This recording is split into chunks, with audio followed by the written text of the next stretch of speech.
Have you ever misjudged someone and only realized it when it was too late to take the words back?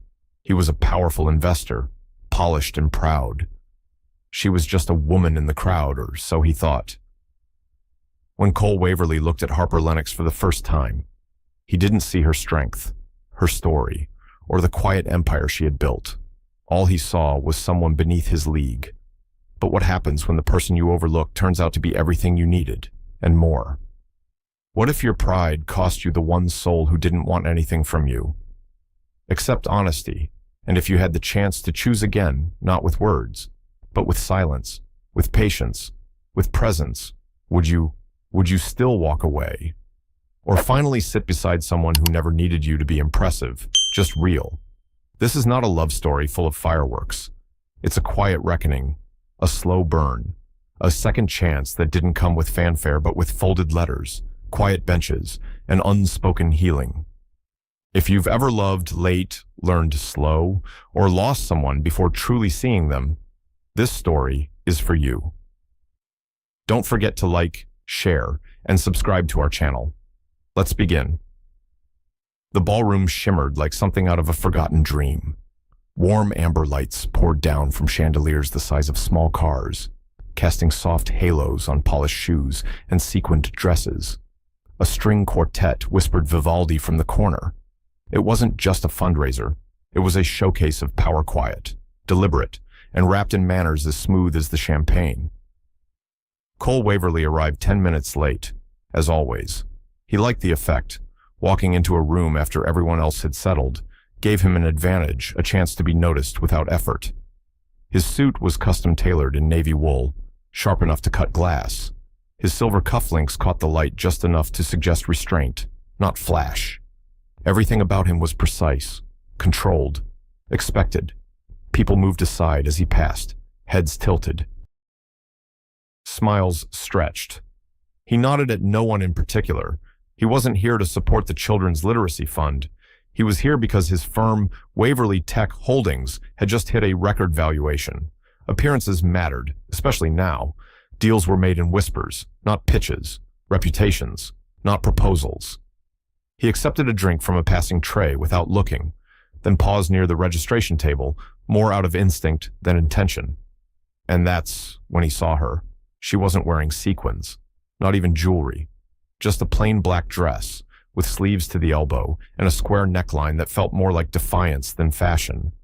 Her brown hair was loose, not styled, no bold lipstick, no sparkle. Just calm eyes and a voice so soft it made people lean in to hear her. She was helping an older man navigate the donation portal on his phone. Her patience wasn't performative. It was practiced. Cole tilted his head, unfamiliar. Interesting. He stepped closer, not because he planned to, but because something in the air around her felt quieter, realer. Volunteering or managing the whole show, he asked casually, taking a sip. She didn't look up immediately. She finished explaining the last step to the gentleman, smiled, then turned to him. Volunteering, she said simply. I help organize this event every year. I would have remembered you, he said, tone light, polished. Then maybe, she said, her voice even. You weren't really paying attention. He blinked, not out of offense, out of surprise. She hadn't said it with edge, just truth. I'm Cole Waverly, he said, offering his hand. I know, she replied, shaking it briefly, her grip neither firm nor limp. And I'm Harper, just Harper, he asked, eyebrow lifting. That's all that matters, she said, eyes not moving. He let out a short breath through his nose. Do you always talk like that? Only when I'm bored. That one hit deeper than he expected. He leaned slightly on the edge of the table, trying to recalibrate. There's a rooftop bar upstairs, he offered. Decent view of the Hudson. Join me for one drink. She glanced at the clock above the ballroom entrance, then back at him. I don't drink with people I don't know. You know my name, he said with a hint of a grin. I said I knew of you. That's not the same. He paused. The room didn't feel so warm anymore. And then without planning it, without filtering, he said it. Well, I don't date below my league. It slipped out like a joke, but it wasn't funny, not even to him. She didn't flinch, didn't roll her eyes, just looked at him for a second that felt longer than it was. "That's a shame," Harper said softly, "because I don't date people who rank others." She turned, adjusted a stack of envelopes, and walked away, quiet, effortless, like someone who knew exactly where she was going. Cole stood there, silent, for the first time in years. Maybe the hum of the room resumed around him, but something in him didn't. Cole Waverly left the ballroom early that night. Not dramatically, he didn't storm out or slam a glass down. He just slipped away, coat over his shoulder, hands in his pockets, walking down Park Avenue like the wind had gone out of the city. The thing was, he'd been rejected before, plenty of times. Some women said no, some ghosted. Some liked the game more than the player. But this was different. Harper hadn't rejected him. She had rejected his way of seeing the world. It unsettled him. He got home to his penthouse on the Upper West Side, tossed his jacket on the arm of the leather couch, and sat down without turning on the lights. The room was all floor-to-ceiling glass, offering a postcard view of the city. But tonight, it felt like he was watching someone else's life from the outside. Her words echoed, as quiet as they were. "I don't date people who rank others." Who even said something like that? She didn't sound angry. She wasn't trying to impress him. She had just said it and walked away. No drama, no need to win the moment. That was the part that got to him. Because Cole was used to reading people, numbers, markets. Yes, but people especially. Give him 5 minutes, and he could tell if someone was bluffing, begging, or aiming to impress. But Harper. She gave him nothing. No social signals, no smirk or sarcasm. Just that one line that somehow unraveled the carefully stitched suit of his confidence. The next morning, he Googled her. Harper, Aldridge Charity Gala, registration volunteer, black dress. Nothing. He dug deeper, checked the event page, committee photos, staff lists. Her name didn't appear anywhere. No LinkedIn, no social media, no photos and gala albums. It was like she hadn't just vanished, but like she had never wanted to be found in the first place. And that was rare. In his world, visibility was currency. People paid PR firms to build personal brands. They tweeted, posted, spoke on panels. Even charity was something to be seen doing. But Harper, she had worked that entire night, folding napkins, guiding guests, helping donors with tech issues, no name badge, no thank you speech. She had vanished into the very work she showed up to do. Cole sat back in his chair, staring at the blank search bar. Who was she? He wasn't used to mystery. Mystery wasn't efficient, but this didn't feel like a game. This felt like someone who knew how to disappear without running, someone who had mastered the art of being present without being visible. The following week, Cole found himself thinking about her in the oddest moments. In the middle of a strategy meeting, when someone pitched a startup with aspirational luxury branding, he thought of Harper's unbranded black dress. At a fundraising dinner where every other guest posted selfies with their name tags, he remembered how she hadn't even worn one. During a photo shoot for a business magazine, when they asked him to look more authentic, he had to bite his tongue to keep from laughing. Authentic, like Harper, who had nothing to prove and proved everything. Late one night, standing on his balcony with the city humming below, Cole asked himself something he hadn't in years. What would it feel like to not be noticed and not care to exist in a room not as the center, but as the quiet constant, to be so whole within yourself that you didn't need to win anyone over? That's what Harper had. That quiet power, that unshakable presence, that soft voice that made louder ones sound hollow. He didn't know her story. Not yet. But he knew that she had chosen stillness in a world addicted to noise, and that, somehow, was the most unforgettable thing about her. It was the silence that stayed with him, not the ballroom, not the rejection, not even the sharp tug of pride unraveling at its seams. It was the silence that followed the one Harper Lennox left behind when she walked away. A silence that didn't feel cold, but complete. Cole Waverly found himself waking earlier than usual that week, not out of obligation, but but restlessness. He'd stare at the ceiling of his modern bedroom, the gray of dawn barely creeping in through blackout curtains, and replay that moment in his head. Not her words, but her tone. Measured, grounded, like someone who had said those things before, not in anger, but as a truth she'd already lived. By Wednesday, he was standing in his office at Waverly Tower, staring out over the city and ignoring the notifications buzzing on his tablet. Memos, updates, deals that once consumed his attention now felt distant. Daniel, he called. His assistant appeared within seconds. I need a list of everyone who worked the Aldridge Gala last weekend. Not the attendees, the volunteers, staff, organizers. Daniel blinked. Any specific reason? Cole didn't look away from the window. Just curiosity. It wasn't just curiosity, and they both knew it. By Friday, Daniel returned with a slim folder. Not much, he said. Some people used first names only. A few were added last minute. He laid down a single page. At the bottom, in faint typewritten font, H. Lennox, Logistics Coordination. Unofficial. Unofficial, Cole asked. Daniel nodded. Apparently she wasn't on payroll, not even on the volunteer forms. Showed up early, stayed late, didn't sign in, but everyone said the event wouldn't have run without her. Cole traced the name with his eyes. H. Lennox, no address, no contact, just the echo of a name not meant to be followed. But he followed it anyway. A search for Harper Lennox turned up almost nothing. No Instagram, no Twitter, no company bios. One blurry panel photo from 5 years ago where a woman stood at the edge of a group, half turned away from the camera. He enlarged it, the cheekbone, the line of her jaw, the softness of her eyes. It was her. No caption, no title, no tags. Just a woman standing in the shadows of her own achievements. Most people curated their lives now. They lived in filters, posted their wins. Harper had opted out of the narrative altogether, and that made her unforgettable. That weekend, Cole drove upstate, not for a meeting, not for a retreat, just to get out of the noise. He checked into a quiet inn with no doorman, no bellhop, and no business center. He needed the stillness, needed to understand why someone like Harper haunted him in a way boardroom rivalries never could.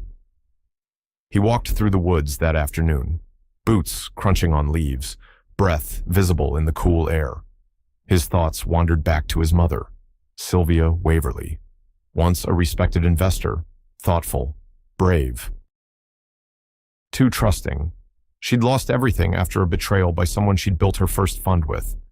Her name, dragged through the press. Cole was 17.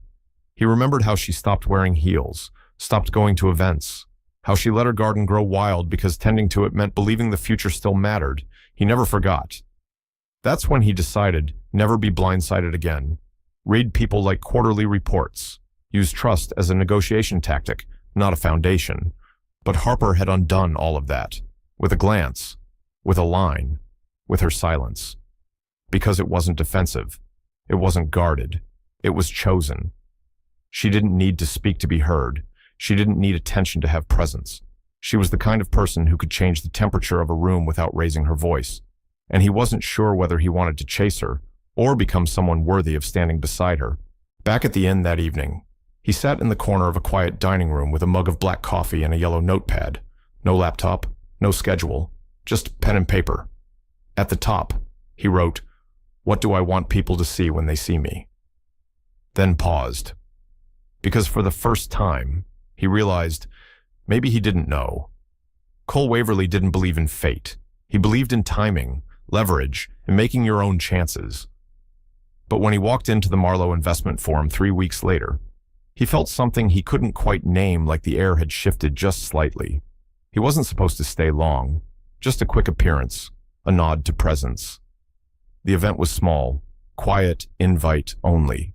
No press, no panels with clickbait titles. Just the kind of space where real decisions started behind the scenes. The agenda was printed on thick ivory cardstock, minimalist and understated. He flipped through without much interest until a name caught his eye. Harper Lennox, representative, the Lennox Trust. He blinked, stared again. It couldn't be. He checked the bio. Harper Lennox is the founder and lead strategist of the Lennox Trust, an anonymous equity initiative focused on education access and ethical capital distribution. There was no photo, no flashy credentials, just a list of community grants, high-impact silent partnerships, and a note that the organization had never accepted media interviews. He folded the program slowly. A few minutes later, a woman stepped out onto the stage. No dramatic lighting, no applause. She didn't wear heels, didn't scan the room for approval. Her blouse was white, pants gray, hair pulled back in a loose twist. There were no earrings, no name tag. But it was her, Harper. And she stood like she belonged there, not out of arrogance, but out of clarity. She wasn't looking for permission. She was simply ready. "Thank you," she began, voice steady. "We don't brand our investments. We don't measure success in headlines. At the Lennox Trust, we look for what lives quietly, schools overlooked, women rebuilding, communities no longer trending." Her words were plain, almost too plain. But somehow, every sentence hit like a stone skipping across still water, simple at first, then rippling wider with each pause. Invisibility, she continued, isn't always a disadvantage. It can be strategy.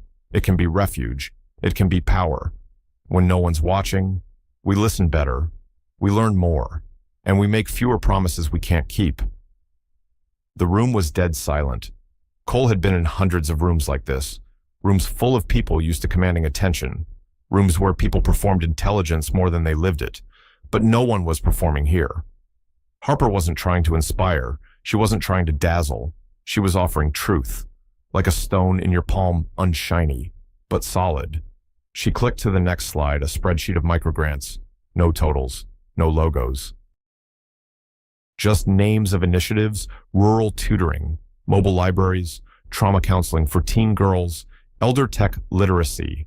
It wasn't a pitch. It was a record of care. And Cole, sitting near the back, felt something unfamiliar. He forgot to measure her, forgot to assess. He just listened. When she finished, there was no Q&A. She didn't linger, just closed her laptop, nodded politely, and exited stage left, disappearing behind a plain black curtain. Cole didn't move for a full minute, because in that moment, something shifted in him. He realized Harper wasn't just interesting. She was undeniable, but in a way that didn't need him to notice. She had built something that didn't require applause. And he wasn't sure what startled him more, that she'd done all of it without him ever hearing her name, or that he had nothing to offer her she hadn't already built for herself. Cole Waverly had built an empire on decisiveness. Decide fast, act faster, don't look back. But for the first time in a long time, he couldn't make up his mind about something as simple as walking into a meeting.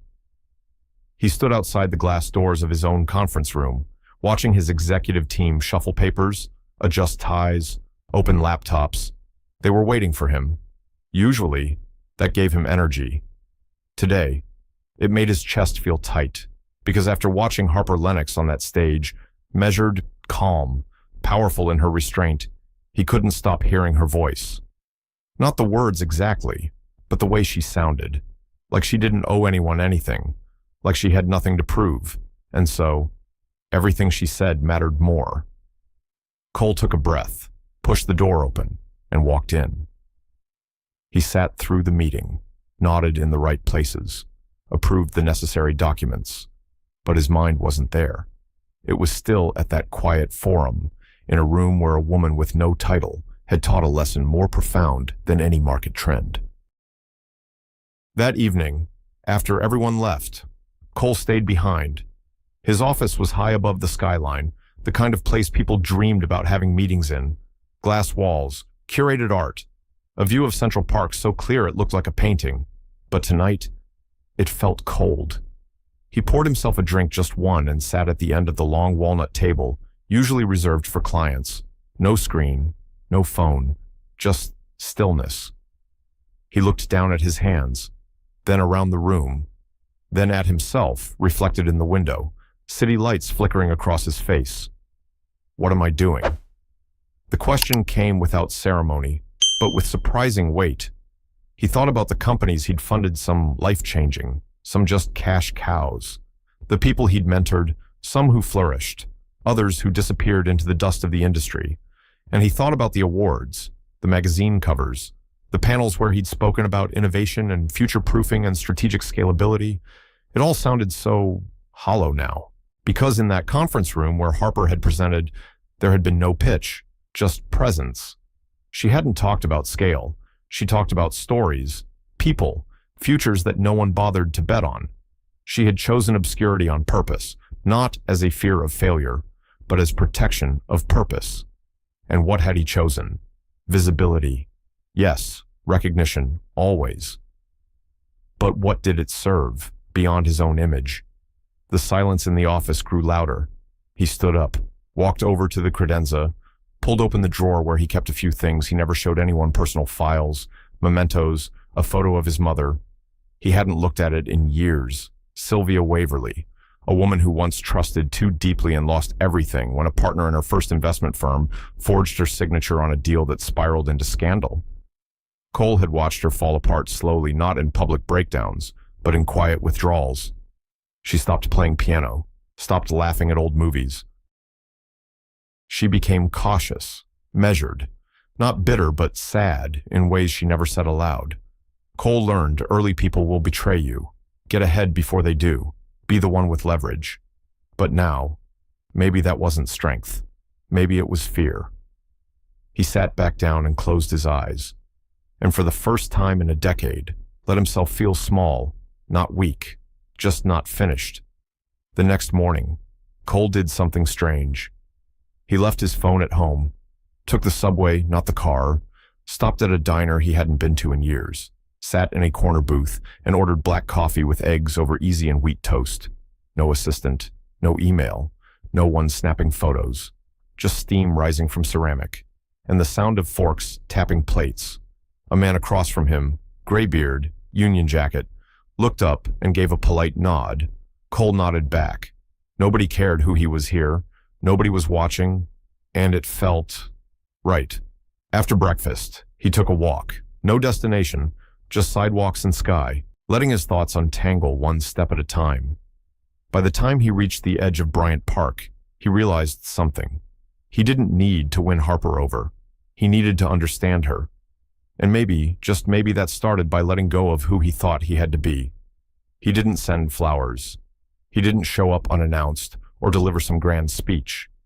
Instead, Cole Waverly sat down at his desk late one Thursday night, pulled out a pen, the real kind, with ink and weight, and wrote something he hadn't written in over a decade.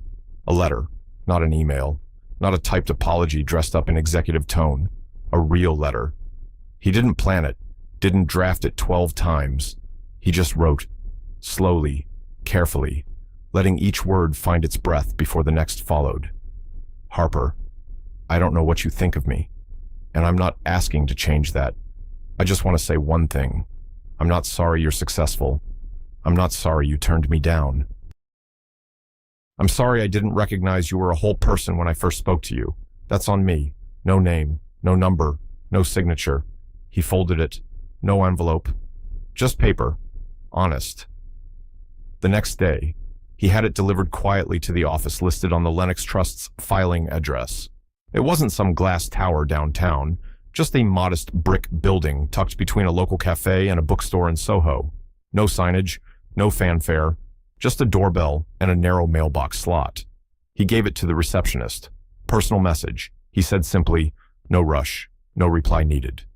Then he left. Harper Lennox returned late that evening after a long day meeting with nonprofit educators from the Midwest. Her team had already gone. The office was still, the kind of stillness she loved. She walked through the quiet space, her heels soft on hardwood, stopping only when she saw the folded paper on her desk. No envelope, no note attached. She opened it cautiously, expecting another vendor, another pitch, another formality. But this wasn't any of those things. As her eyes scanned the words, something subtle shifted in her expression. No name, no apology laced with justification, just truth. And the strangest thing, she didn't feel angry. She hadn't felt angry that night at the gala either. She had felt disappointed, but not in Cole Waverly. in the way powerful people always assumed someone else wanted their power. She had spent years protecting herself from people who tried to reduce her, to her numbers, to her face, to what she could give them, or what she refused to.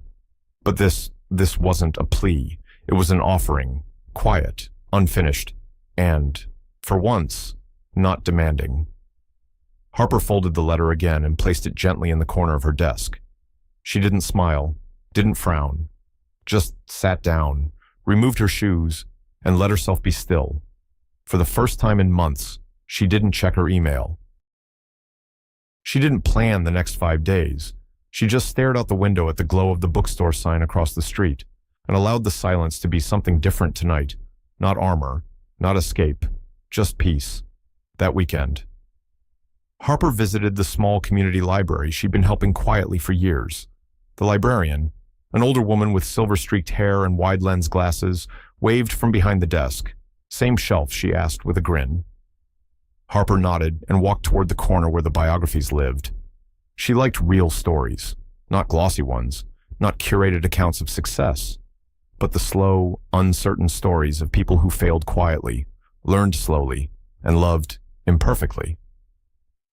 As she pulled out a worn copy of Dorothy Day, The World Will Be Saved by Beauty, a thought crossed her mind. What if Cole hadn't meant to hurt her? What if he was just another person, shaped by a world that taught boys to measure worth before understanding value? And what if, just maybe, his silence now meant he was finally learning the difference? She didn't know. She wasn't ready to find out.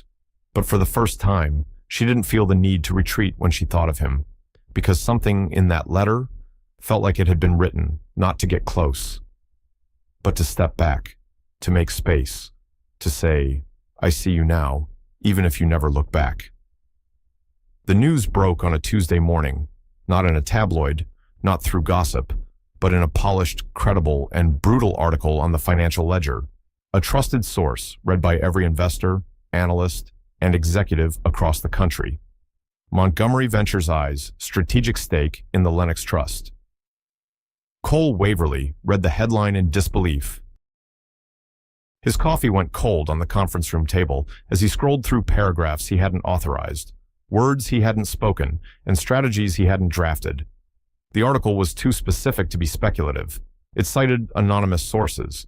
It listed potential terms of a partnership, clauses involving data integration, shared ed tech infrastructure, early-stage co-investment pipelines. Worse, it framed the move as part of a long-game acquisition strategy, a slow, quiet takeover. Cole's hands tightened around the tablet. He looked up at Daniel, who had just walked in. "Did you see this?" Cole asked, voice low but sharp. Daniel nodded. "It's everywhere. Analysts are already projecting a Q3 spike if the deal's real." "It's not real," Cole said. "We've never proposed a merger, not a clause, not a memo." "Where the hell did this come from?" Daniel hesitated. "There was a draft presentation your strategic team built last quarter, pure hypotheticals, internal only. Someone must have leaked it." Cole's jaw clenched. The idea of merging with Harper's Trust had been floated once in a whiteboard session. It was dismissed immediately. She'd made it clear no consolidation, no dilution of mission, no compromises. And now, this. Within the hour, the article had been shared on every platform from Forbes to Tech Equity Weekly. By noon, Harper Lennox had already read it. She was in the middle of reviewing scholarship applications when her assistant slid the tablet across the desk, face pale. "You need to see this." Harper clicked the link. At first, her eyes moved calmly across the screen. But then, as each sentence confirmed her deepest suspicion, something changed in her breath. She sat still, not frozen, just quiet. The kind of quiet that comes before a door shuts. It wasn't just that Cole's firm was named. It was the language, the phrasing of strategic positioning, the suggestion of phased influence, the illusion of partnership wrapped in a chokehold. It felt familiar. Too familiar. She had been here before. 10 years ago. She had trusted someone with access, shared her vision, allowed alignment, and watched it turn into assimilation. Her company nearly devoured, her name nearly erased. Back then, she fought back with fire. This time, she didn't shout. She didn't send a warning. She simply opened her inbox and typed one email. Subject: withdrawal from National Education Collaboration Cole. Effective immediately. The Lennox Trust is withdrawing from the AI Education Pilot Initiative. All completed deliverables will be submitted. No statement will be made to the press. Harper Lennox. She hit send, closed her laptop, and didn't cry. She just sat in the silence she had once learned to love, not as peace, but as self-defense. Across the city. Cole stared at the email. He read it once, then again, then a third time. No accusations, no fury, just an ending. Daniel stood behind him, stunned. She's pulling out completely. Cole didn't answer. He just nodded once slowly, like swallowing a stone. Daniel started pacing. You should release a counterstatement. Push the truth. Deny the story. Show the timeline. Make it clear we never know, Cole said, quietly. Daniel stopped. What do you mean no? I mean don't. His voice didn't rise, but it was solid. If I talk now, it'll sound like spin, and she'll never believe me. She already thinks you lied. I didn't lie, Cole whispered, more to himself than anyone else. But truth wasn't the only thing that mattered now. It was how it looked, how it felt, and to Harper, it felt like betrayal. That was enough. That night, Harper sat on the rooftop of her apartment building. The city pulsed below, honking, glowing, full of people with somewhere to go. But she didn't move, didn't speak. Didn't even replay the letter he'd sent her just days earlier, because in the end, words weren't promises. They were paper. And this wasn't just business. This was a lesson she had already learned once and vowed never to repeat. The higher someone climbed in her world, the more quietly they learned to deceive. She had seen it all, except something about Cole had felt different. She had wanted to believe, and maybe that's what hurt most. Not the article, not the headlines, but the hope that, just this once, someone might not be pretending. The press waited for a statement. They waited for Cole Waverly to deny, to clarify, to control the narrative the way powerful men usually do. They expected a polished video, a firm handshake in a staged setting, words like miscommunication or unintentional leak, or a shared commitment to transparency, but none came. 3 days passed. The media cycle spun itself dizzy with theories. Speculations bloomed like weeds. Some claimed the Lennox Trust had overreacted. Others hinted that the merger was always the plan. But Cole said nothing, no press release, no rebuttal, no behind-the-scenes calls to editors. Instead, he called a meeting one that surprised even his closest staff. Montgomery Ventures is withdrawing from the National Education Initiative, he said calmly. Silence fell over the boardroom. His legal team exchanged nervous glances. Cole, one of them began, this will look like an admission of guilt. You don't need to. I'm not doing it to protect my image, he interrupted. Daniel, standing quietly at the back, understood before anyone else. You're doing it to protect hers, he said. Cole didn't respond, but the quiet in his eyes said yes. Later that afternoon, a single-page statement appeared on Montgomery Ventures' website. Plain white background, no logo, no CEO headshot, no executive summary. Statement. Regarding the AI education collaboration, Montgomery Ventures has officially withdrawn from the National Education Initiative. We believe that trust is the foundation of any partnership. Once that foundation is questioned, no contract can repair it. We wish all continued success to the Lennox Trust and its vital mission. That was it. No spin, no defense, no attempt to control the damage. The industry didn't know what to do with it. Some called it weak, others called it rare, but Harper Lennox read it in complete silence. She sat alone in the corner cafe 2 blocks from her office, the one she always went to after difficult days, a cup of jasmine tea growing cool in her hand, her eyes on the screen. She read the statement twice, then just sat there, still, heavy, not with anger, but something stranger, uncertainty. Because this wasn't what people like Cole Waverly did. People like him didn't retreat. They pivoted. They redirected. They buried the truth in better headlines. But this was a surrender of control, a relinquishing of public narrative, and it shook something in her, not enough to forgive, but enough to question if she had been wrong, even just a little. That night, Cole walked out of his building with no entourage, no car waiting, no tie. He declined every interview request, didn't respond to text messages from reporters or investors.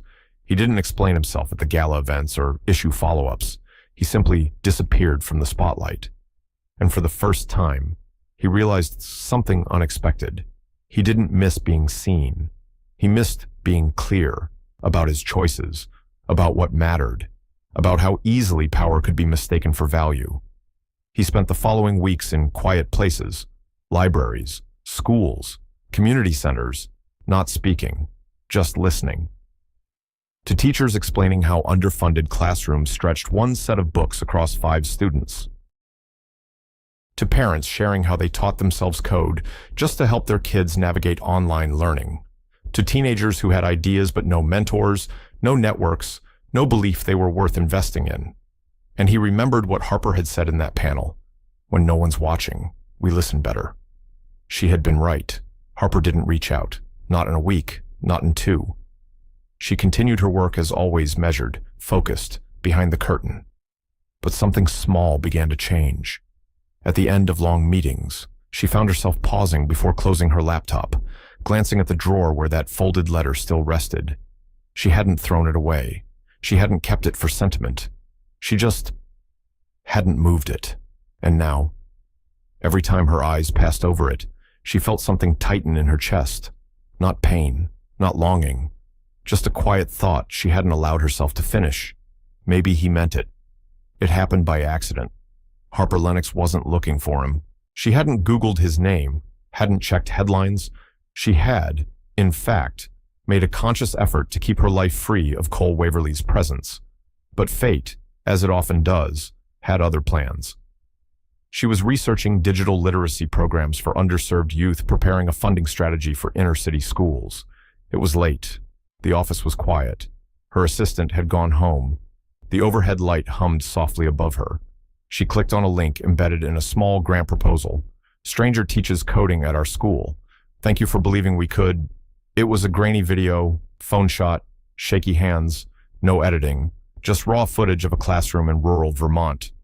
She almost closed it, until the camera panned, and there he was, Cole Waverly, not in a suit, not behind a podium, in a simple gray t-shirt and faded jeans, standing by a whiteboard smudged with marker ink, kneeling beside a teenage boy who was holding a mouse the wrong way. No big deal, Cole was saying softly. Just turn it this way, there you go. The boy smiled, clicked. The code ran. A tiny robot on the table blinked to life. The class erupted into laughter and cheers, not loud, but full of something pure, joy, and Cole. He didn't look like a CEO. He looked like someone real. Harper leaned in unconsciously. The video continued, capturing moments no one had scripted. Cole showing another student how to troubleshoot a syntax error, high-fiving a girl who had just completed her first if-else function, sitting cross-legged on the floor, answering questions without ego, without agenda. The camera zoomed out once more and caught something written in green marker at the top of the whiteboard. You matter, even when no one's watching. She paused the video, stared at the words. Her heart didn't race. It didn't swell. It simply quieted. Because this wasn't for show. There were no reporters, no investors, no press releases. He didn't know she would see this. He hadn't asked to be forgiven. He hadn't said anything at all. And somehow, that made all the difference. A week later, Harper found herself standing outside a low-roofed school tucked between tall pines in Vermont. She had come under the pretense of visiting another project site. But when the local contact mentioned the school by name Willow Creek High, something in her told her to follow the thread. No plan, no script, just curiosity. Or maybe something deeper. When she entered the building, the receptionist looked up with a polite smile. Looking for someone, she asked. Harper hesitated. I'm just observing today. Visiting a few initiatives, she replied. The receptionist nodded and gestured toward the left hallway. "They're in room 14. Robotics club meets after school." Harper walked slowly, her heels soft on the linoleum floor. The hallway smelled of pencil shavings and cafeteria lasagna. It was deeply unremarkable and profoundly human. She reached the door, peered in. There he was, chalk on his sleeves, hair slightly disheveled, bent over a desk, helping a girl reconnect a circuit board. "Let it beep once before you press the second button," he said gently. The girl nodded, trying again. This time, it worked. Harper didn't step in. She just watched. He hadn't seen her, didn't know she was there, and yet he was doing exactly what he had claimed to care about.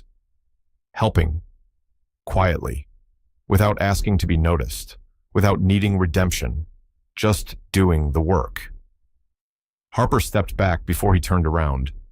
She walked down the hallway, out into the crisp afternoon air, and for the first time in a long time, she smiled. Not because she was ready, not because she had forgiven, but because trust, she realized, doesn't always begin with words. Sometimes it begins again in silence, in watching someone become. He wasn't surprised when she showed up. He didn't expect it, but he wasn't surprised either. Cole Waverly had learned not to predict Harper Lennox. Her timing didn't follow clocks. Her decisions didn't follow patterns. She moved by something quieter, something you either respected or lost your chance. She appeared just after the robotics session ended. The classroom had emptied. Wires were unplugged. Laptops closed. Cole was wiping down a whiteboard, the green marker still faintly visible where it read, "You matter," even when no one's watching. When he turned around, she was standing at the door, not dramatic, not smiling, just there. He froze for a second, not out of fear, but because his heart hadn't practiced this moment. "Hey," she said softly. "Just that." "Hey," he replied, setting down the cloth. Silence filled the space between them, but it wasn't tense. It was full of air room to breathe, to not rush. She stepped inside, closed the door behind her, walked to the table where two unfinished robot kits lay side by side. "You always write that line?" she asked, nodding to the board. He followed her eyes, every session. "I changed the color, though." She let out the faintest breath of a laugh. "I saw the video," she said after a pause. Cole's hands went still. "I didn't send it," he said quickly. "I know. I didn't even know it existed until someone forwarded it to me 3 days ago. I figured." Her voice was calm, not accusing. He looked at her then, not just her face, but her presence, the way she stood, the way she didn't rush, the way she was letting this moment unfold without needing control. "You walked away," he said gently, "and I didn't chase you. I noticed. Did it help?" She paused, thought. "It made me wonder if, maybe, you were listening." He nodded. "Slowly, I was," he said. "Still am." She walked toward the window, leaned against the sill, looked out at the forest line beyond the playground. For a long time. She began. "I thought being invisible was the safest way to matter, that if I stayed quiet enough, useful enough, no one could twist it." He didn't interrupt. "I used to think love was a trick people played to get close enough to edit your story," she continued, "and I promised myself no one edits mine again." She turned to face him. "I don't need saving. I don't need building up. And I definitely don't need someone who wants me only when I'm silent and impressive." "I know," Cole said. His voice wasn't defensive, just steady. "I didn't come here to explain," he added. "Not because I don't have answers, but because maybe you don't need them." She didn't respond for a while. Then, walking slowly to the chair beside his, she sat. Their knees didn't touch. Their hands didn't reach. But the air between them softened. "What changed you?" she asked. He thought. Not about the headlines, not about the boardroom. About the boy who turned the mouse the wrong way, about the girl who lit up when her code worked. Failing publicly, he said, wasn't the hardest part. What was failing you, without ever really being given the chance to begin? Harper looked at him, really looked. And for the first time, she didn't see the man from the ballroom, or the headline, or even the one who wrote that quiet letter. She saw a man who had stopped trying to prove himself, a man learning how to just be. Cole leaned back slightly. "I'm not here to ask for another shot," he said. "I just wanted to be someone who, if you ever turned around again, wasn't still standing in the same place." She looked down, then, almost hesitantly, reached forward and touched the edge of the table with her fingertips. "Sometimes," she whispered, "that's all someone really needs." They didn't hug. They didn't make plans. But when Harper stood up to leave, she looked back and said, "I'm not ready. I know. But I'm no longer unwilling." She stepped out into the hallway, and this time, Cole didn't watch her walk away with fear. He watched with hope, because maybe some things didn't end. Maybe they just took the long way home. It was a Tuesday morning when it happened. Not Valentine's Day, not her birthday, not one of those cinematic evenings soaked in candlelight and orchestral swells. Just a Tuesday. The sky was overcast, the air smelled faintly of rain, and the city felt hushed like it was waiting. Harper Lennox stood on the corner of West 18th and Lexington, a canvas bag over her shoulder filled with grant applications, dried lavender peeking from the top. She wasn't planning to see him, but she had texted him 2 days earlier just a single line. "If you're still visiting the library on Tuesdays, I might walk by." No reply, no confirmation, but here she was. She stepped inside. The scent of worn books and wood polish greeted her like an old friend. Children whispered across the story rug. Elderly men folded newspapers, and the world felt gentle. And there he was, Cole Waverly, seated cross-legged in the children's tech corner, surrounded by 3 curious kids and 1 broken laptop. "Try the restart again," he was saying. "Sometimes the trick isn't knowing what to fix, it's knowing when to start over." Harper leaned against the doorframe. She didn't interrupt. She didn't need to. Eventually, Cole looked up. He saw her, and didn't startle, didn't stand abruptly or smile too wide. He just nodded once, as if to say, "I'm glad you came." She walked over, knelt beside him. The children continued working, unfazed by the quiet reunion of 2 grown-ups trying to figure out if life still had enough room for second chances. After the session, they stepped outside together. The sidewalk was damp. A breeze carried the smell of brewing coffee from the cafe down the block. "Do you still think silence is your strongest move?" she asked with a quiet smirk. He shrugged. "It's not a move anymore." She chuckled. They walked in silence for a while this time, not as strangers, not as opponents, just people. When they reached the park, he pointed to a bench beneath a large elm. "Want to sit?" he asked. She nodded. They sat, not shoulder to shoulder, but close enough that breath could travel gently between them. Then he turned toward her, his hands loosely clasped in his lap. "I've been thinking," he said. She raised an eyebrow. "That sounds dangerous." He smiled faintly. "I've spent years building things, structures, systems, teams, money, legacy." She waited. "But I don't know that I've ever built a life." He glanced at her, eyes steady. "I'm not asking you to move in, or to give up anything.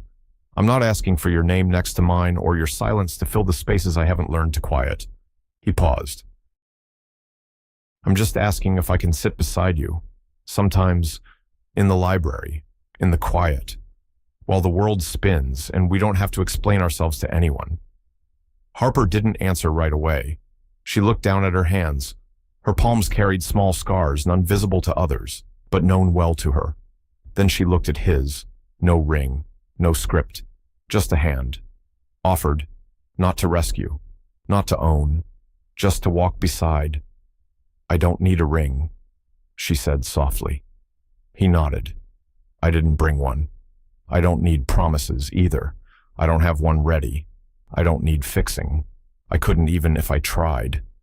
She looked at him, really looked. "Can you sit in the hard parts?" she asked. I've learned to, he replied. Can you stay when it gets quiet again? I'd like to. And when it's not easy, he smiled gently. Nothing worth healing ever is. She took a slow breath, then said the words neither of them had planned for okay. And just like that, something sacred happened. No clapping, no violins, no diamond. Just two people on a weather-worn bench, choosing each other without needing to be saved or changed or celebrated. Choosing. That was the proposal. That was the beginning. They didn't move in together. They didn't post photos with hashtags. They didn't make it official in any public way. There was no announcement, no reveal. But little by little, the world around them changed. It started in the way Harper left a cup of tea on his porch every Sunday morning. She never knocked. She never waited. Just left it there still warm. Sometimes he was home, sometimes he wasn't, but the tea was always taken, and the cup always returned. One morning, he left a note under it. You remembered chamomile this time. Points earned. She smiled when she read it. That week, she brought cookies. They spent their time together in small, deliberate doses. Library afternoons, walks without destination. Shared silences on park benches, where no words were needed to feel understood. Cole never pushed for more. And Harper, for the first time, didn't pull away from less. They didn't fix each other. They didn't complete each other. They simply witnessed one another with honesty and growing ease. Some nights, they'd meet in the garden behind her office, Harper pulling weeds from between herbs, Cole turning soil with a handheld trowel, both quiet in their separate work. It was in that silence they learned how to speak without armor. One evening, after a long day reviewing funding appeals, Harper sat on the stone bench beneath the fig tree and said, I used to think love meant being someone else's safe place. He looked up, hands dirty with soil. She continued, but maybe love is letting someone be their own safe place and still choosing to sit beside them. Cole nodded. Even when there's nothing to fix. Months passed. The world didn't stop for them. There were still deadlines, media noise, staff turnover. Life didn't pause to honor their tenderness, but it didn't crush it either. They learned how to weather storms separately and return. They didn't need to be everything for each other. They just needed to be true. True in the way Cole brought her a set of rare books on early women in finance without a note. True in the way Harper showed up at one of his coding workshops with a bag of supplies for the kids and a shy you probably forgot extra batteries. They learned to laugh again softly, but with more weight than before. And sometimes, when no one else was looking, Harper would place her hand in his, not because she needed support, but because she wanted to share the stillness. Years later, at a quiet fundraiser for literacy in rural Appalachia, an interviewer asked Harper, how did you learn to trust again? She smiled, the kind of smile that doesn't belong to a moment, but to a journey. I didn't, she said. I learned to notice who was still there when trust was hard. The interviewer blinked, unsure how to respond, but Cole, standing quietly off stage, smiled too, because they had never needed to explain it. They had built something not meant to be understood by headlines or hashtags, a partnership, a quiet, unwavering, imperfect, resilient partnership. One fall afternoon, they sat by a lake in Vermont. The leaves had just started to turn red, copper, fire. The air carried that soft, earthy smell of time passing. Cole tossed a stone into the water. It skipped 3 times, then sank. Harper leaned into his shoulder, her voice almost a whisper. You never asked me if I loved you. He turned, eyes gentle. I never needed to, he said. She looked up at him. But I do. He didn't smile. Not immediately. Instead, he reached into his jacket pocket and pulled out a folded paper. No ring, no box, just a note. I don't want to own your future. I want to write beside you, word by word, quietly, honestly, until we forget what the world thought love was supposed to look like. She read it twice, then tucked it in her coat pocket and simply said, let's keep writing. Sometimes, the most important things in life don't arrive with noise. They come in moments of quiet clarity. This story reminds us that people are more than what they appear to be, and worth is not measured in titles, money, or first impressions. For those of us who have lived long enough to carry regrets, it speaks deeply. It's never too late to listen, to grow, or to choose differently. Cole and Harper's journey shows that healing isn't loud, it's patient. Love doesn't need to be grand, it needs to be true. And trust isn't built overnight. It's earned through presence, through showing up without needing to explain. Perhaps the most powerful lesson is this. We all have the chance to stop proving ourselves and start being ourselves, not to be perfect, but to be honest. Not to win someone, but to walk beside them. And sometimes, the greatest act of love is not to hold tighter, but to make space. Thank you for taking the time to journey with us through this quiet, heartfelt story. If it touched something in you, reminded you of someone, or simply made you pause, please consider giving it a like, sharing it with someone who needs it, and subscribing to our channel. Your support helps us continue telling stories that heal, connect, and inspire. See you in the next one.